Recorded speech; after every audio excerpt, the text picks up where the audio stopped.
everybody, welcome to the press. Great to have you with us for this week's show about the PGA Tour event on the schedule. It is the Mexico Open at VidantaWold. I'm Ryan Ballingy. Thanks for being here.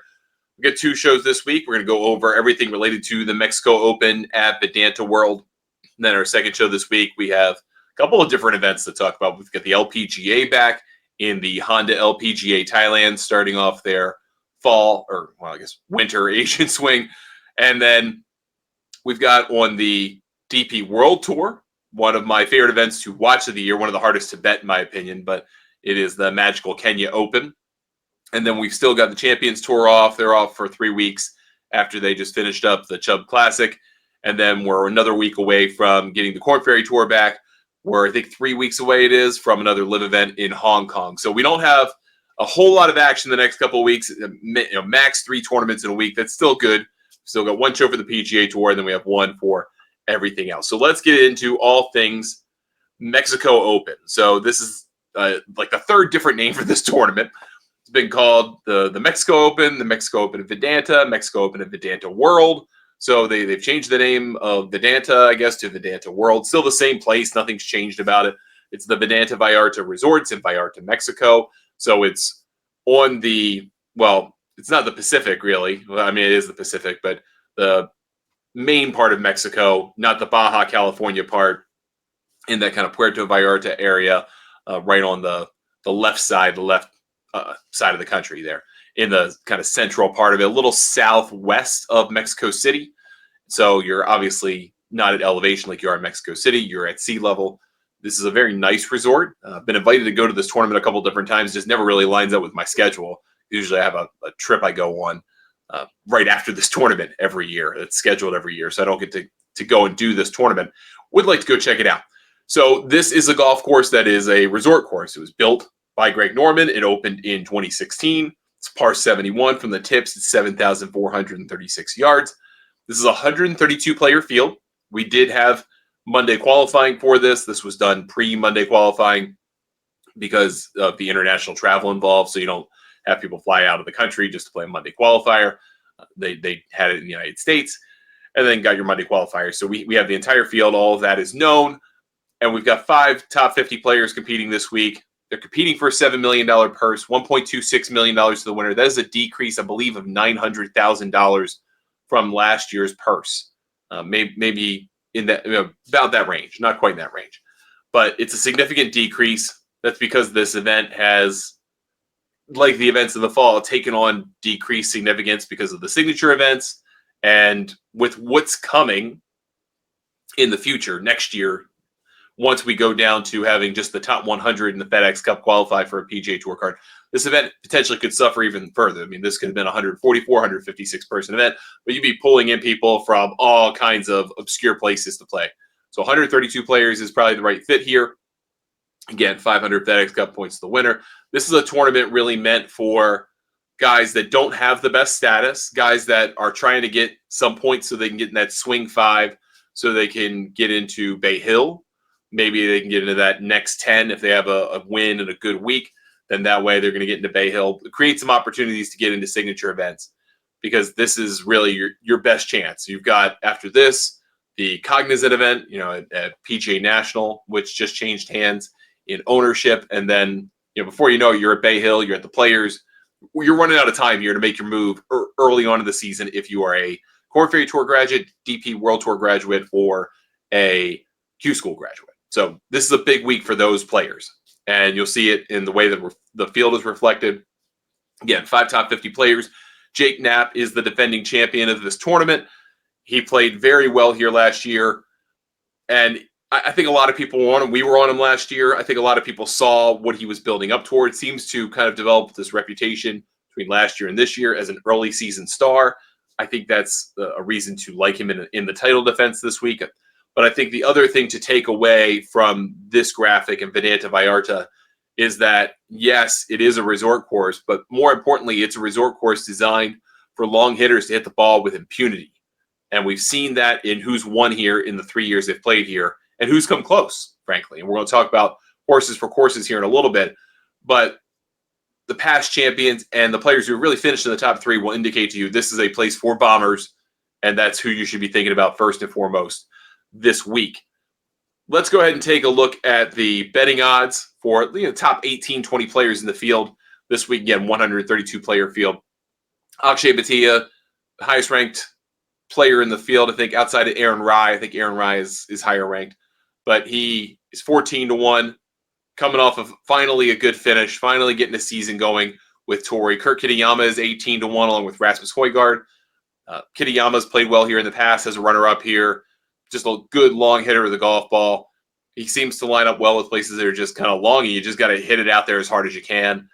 And you think about the place that he won on the PGA Tour in Bay Hill, and you go, well, how can those two things be the same? Well, if you think about how you gain strokes off the tee, it's primarily off of distance and what's left to the hole. The secondary part is the lie that you're in, more or less. If everyone's hitting from the fairway, you've got an advantage. Or if everyone's hitting from short grass, you've got an advantage. But if also everyone's hitting from deep rough because it's hard to hit fairways, you also have an advantage as a longer, stronger player because you're going to play from closer to the hole. So the advantage is one and the same, hitting the ball long. Doesn't really matter what you're hitting it into. So that's why Kitayama really makes sense on both different types of courses. Got Michael Kim and Patrick Rogers and Sam Stevens at 25-1. Patrick Rogers is, and we're going to talk about him a little bit more later on in Horses for Courses, but he is really the horse for course that's playing this week. Finau's not playing, so we've got to extract him from it. Otherwise, this is your guy. Like, this is the guy, I would argue, in terms of horse for course plays in Patrick Rogers. And it is interesting that he's playing here, coming off of a great week. I know he's played 287 starts on the PGA Tour without winning. So what's another one? But he just made a lot of money and had a lot of FedEx Cup points over the weekend, and he's decided to come play again. I think there's a reason he feels that way. Michael Kim's been playing the best golf of his career for probably the last 18 months or so. I mean, he's really kind of figured out how to play on the PGA Tour and find a place for himself. Played very well in Phoenix. I think he accounted himself very well there. Sam Stevens has had a very good start of the year. Doing very good in the FedEx Cup standings. So he's, someone that you're looking toward this week as a guy that has good early season for him. Not necessarily really anything else to go for it, but good early season for him. Did play well toward the end of last year. Harry Hall's 30-1, Steve Yeager's 30-1, Taylor Moore's 30-1. Of those, I mean, Harry Hall's been very consistent for a number of months now. He won the ISCO championship in Kentucky at a golf course somewhat like this in length, somewhat like this in terms of penalty, which is to say not much off the tee. I mean, there's some water at the ISCO course, and there is some here. There's just not a ton of it that's especially scary.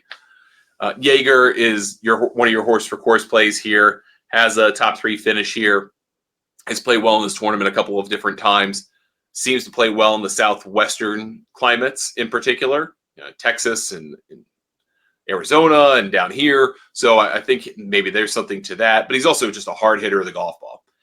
Aaron Rai 33-1. We've talked about him a couple of different times so far this year. That the thing about Aaron is last year an aberration, or is it his new level of normal? Not quite sure of that yet. So 33-1 feels like the market's kind of weakened on him to a degree.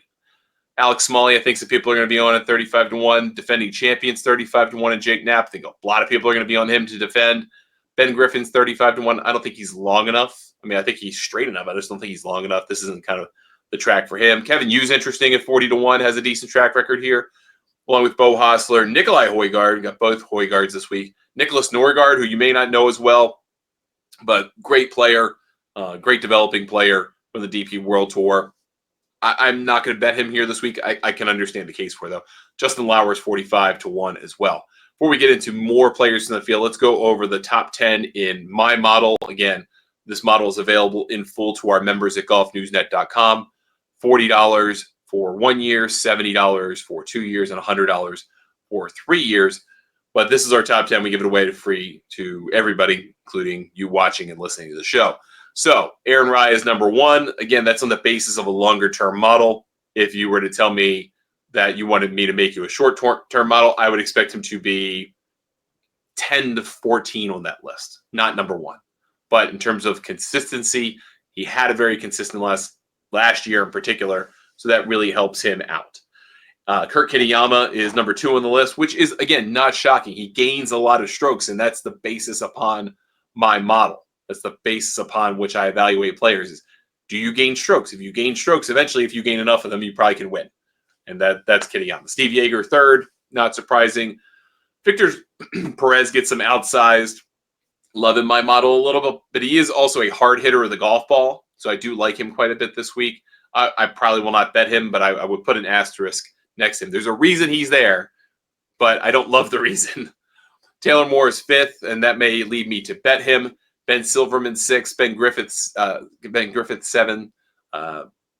Griffin's just one of those guys that just gains a lot of strokes. But if you look at the way that he performs his best, where he performs his best, tends to be on these kind of tighter, shorter, narrower tracks where the distance that he doesn't really have doesn't hurt him as much. I think it hurts him here because a lot of the players in this field are just going to bomb the hell out of the ball, and he's going to be left in the dust a lot. Jackson Suber, I think, is a guy from the Corn Ferry Tour that has a very bright future. I'm probably going to bet him this week. I've seen him at 110 to 1. CT Pan 9th, Akshay 10th. Akshay, I think, is an interesting play this week. I mean, I can't bet him at 14 to 1. I know he's a two-time PGA Tour winner. I can't bet him at this number because he does his best work against weaker competition, yes. And he just had a good finish. But I don't think that he's going to thrive in a place where he can't be creative.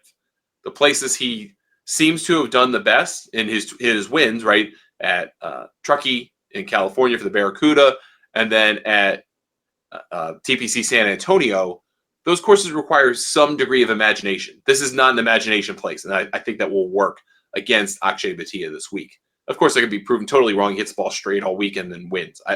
But that's my thinking about trying to bet a guy at 14 to 1. Mentioned horses for courses to some degree. Again, we only have 3 years of this event. So normally I'm looking at the last 5 years of an event, want to see if you finish in the top 15 of that multiple times. Well, we don't really have a lot of years of this event. And the other thing is, if you play well in this event, and you probably don't want to come back. Not because it's a bad event, but because you're going to go get access to other ones. Tony Finau's not playing this week. He's played this event very well. John Rahm's obviously not on this tour anymore. He's played this event well. Those are two winners, and then you've got Jake Knapp. So a lot of the guys who have played well here in the past don't want to be back here. And that's, again, not a slam on it. It's just how it is. So if you're one of kind of those middling guys who continues to do well here, and you're sitting on the outside looking in of the next signature event, which is Bay Hill, this is a good week for you. Maybe you can make up some points, make up some ground, find a way in there, get some money, get some more points, get another chance to play a signature event. So there's a different kind of flow and thought process to playing this event, potentially in future years if it continues. But knowing that all said, we only have 4 horses for courses. Steve Yeager, Patrick Rogers is number 1. Carson Young's been in the top 15 twice here in 3 years. And then Kurt Kitayama, I put an asterisk with him just because he's a runner-up finisher. If you think about the 3 winners here, we don't have 2 of them in Rahm and Finau, but we do have Kurt Kitayama, and I think he kind of fits the bill very well. We talked about those past champions just a minute ago, but again, just to reiterate, we only have 3 of them. So we don't have a tremendous history of this event, but if you look at the profile of all 3 of them, they hit the ball far, they hit it hard, they tend to like to work a fade, but the primary thing is they hit the ball hard and kind of hit it sort of low. The only thing I would think about here, again, this being a resort course, it is by the water. It could be susceptible to the wind. That's really the only scoring defense this thing has is wind when it's really windy. Otherwise, it's kind of a free-for-all. And just keep an eye on the weather when you're looking at that. But at least in terms of early week analysis, just no, this is a bomber's place. With that in mind, let's take a look at some more guys for this week. 50 to 1s. CT Pan, who actually did well in my model. Michael Thor Bjornsson, who is finally starting to kind of come out to the positive. He seems to be just kind of not listless, but he hasn't figured out what he is and how to be his best. He obviously hits the ever-living hell out of the ball and could play this golf course very, very well. I don't like him at 50 to 1. If you could find him at a 70 to 1, I'd be all over him. But just not quite there. Torbjorn Olsen's 50 to 1. Grayson Sigg, Jesper Svensson, who I think is a superstar in the making, and he does very well in my model, 55 to 1. Ryan Gerard, Matt Wallace are both 55 to 1. I like Ryan Gerard a lot. played very well on the Korn Ferry Tour last year. At one point, was probably one of the hottest players on the planet playing that tour.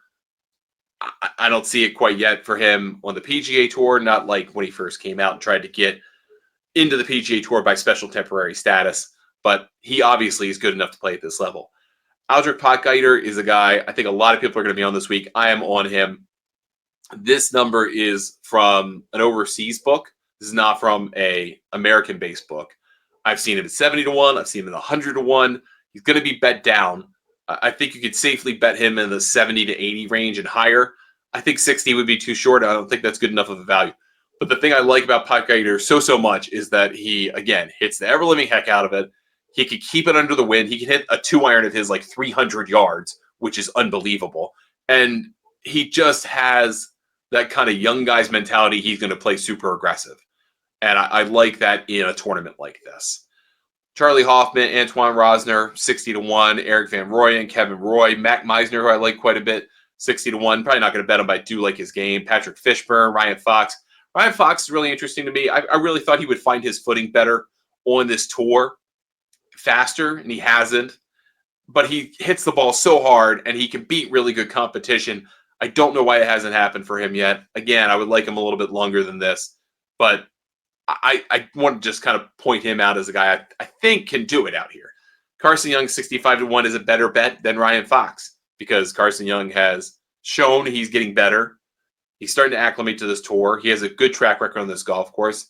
There's really not a lot to dislike. Ben Silverman at 70 to 1 came out great. My model may just be a play on the basis of, hey, I like my model. Let's go into a couple more guys here. And then the last slide, we're going to talk a little bit about players that are just super mega long shots that I think are at least worth considering. Frankie Sappin III, I mentioned. I think I've mentioned before. I really like his game. He's going to be good on this tour. He hits the ball long. He's a hard-hitting player. I think he can do very well this week with no reason to really be afraid off the tee. There's nothing to worry about. Like as many birdies and eagles as you can. Try to get to 20 under par.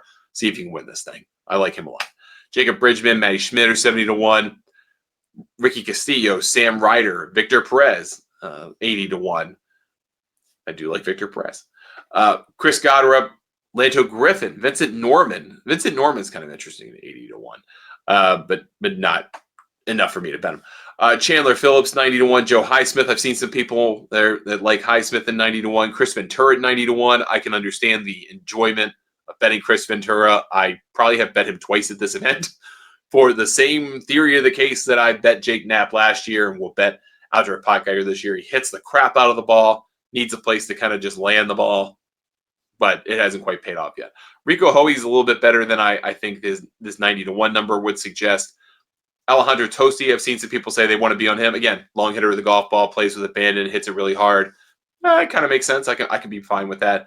Matt McCarty is a guy I want to point out here because he hasn't played particularly well in the 2025 season, and that's because he's finally getting a full tour of the PGA Tour schedule. Going to see what he likes, going to see what he doesn't. He's playing courses against great fields.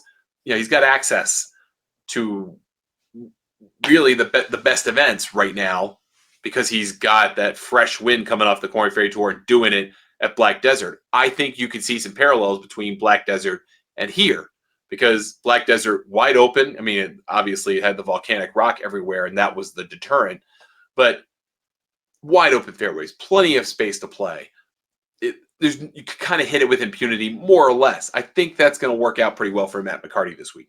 Not saying he's going to win, and I like Jackson Suber more at 110 to 1 than Matt McCarty at 100 to 1. However, just want to point him out because I think that win at Utah at Black Desert will kind of come through here. And then just a couple more guys to point out on the kind of long shot thoughts. Tristan Lawrence is 110 to 1. I realized in the last slide I had guys that were 110 to 1. I just wanted to point him out because I think he can play very well here. He's skipping the DP World Tour event this week in Kenya for a couple of reasons. One, the purse is $4.5 million less. And two, he's a member of the PGA Tour trying to get a PGA Tour status more secure than he has it. But I think he's playing this event and could do very well in it. And I like his game quite a lot. He seems to get in contention a whole heck of a lot. We'll see if that translates to the PGA Tour, but I do like his game quite a bit. Carl Phillips, 150 to 1.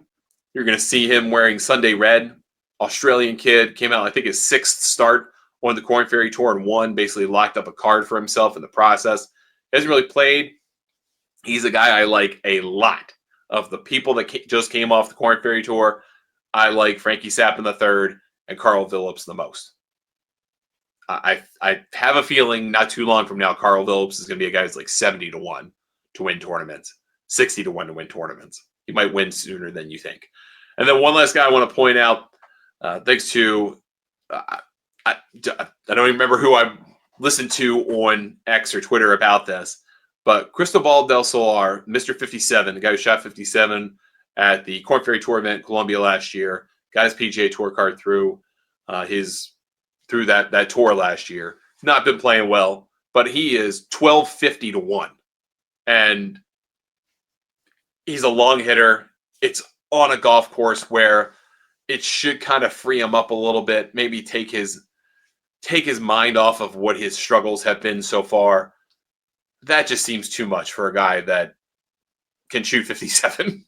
So I'm going to put like $3 on it. And if it pays off, cool. If not, then I lost $3. But I wanted to point that out because I feel like that number is especially absurd. And he could go shoot 85, and the books prove themselves right for hand that kind of number. But I am a sucker for that kind of insane pricing. So I am going to take that 1250-1 number and put $1, $2, or $3 on it and see what happens. Because I bet way worse odds for way more money on stupider stuff than Cristobal del Solar. So I'm gonna go take a chance on that. All right, that's going to do it for us on this week's show about the PGA Tour event, the Mexico Open at VidantaWold. We'll have one more show this week. We've got the LPGA in Thailand for their Winter Asian Swing Honda LPGA Thailand 72-player event. Pretty good feel. We'll run our model for it, and we'll give you the results there. And then the Magical Kenya Open is the other event of the week. Everybody else is off or not playing. So we've got 2 more events to cover in our second episode this week. Thank you if you're watching on video. Very much appreciated. If you're catching this on audio as we started this show a couple of years ago, very much appreciated as well. You can watch us on Golf News Net TV, available on the Golf News Net app for Roku. You can find us on Amazon Fire as well. And then we've got some apps forthcoming. We'll give you some more news about that sooner than later. You can also watch the channel 24/7 in the GNN app, as well as on Freecast and Free Live Sports, with more distribution coming in the future. We'll talk about that as well. If you want to watch us on socials or on video on demand, it's on our apps as well as on YouTube. Or if you just want to catch us in audio-only format, you can catch us on whatever podcast platform of choice that you like, including an audio-only version of our show that is on YouTube. Just search Golf News Net Radio. You can subscribe there. All of our podcasts are available there in audio-only form. I'm Ryan Ballingy. Thank you so much for watching or listening, and we'll talk to you in the next one here on The Press.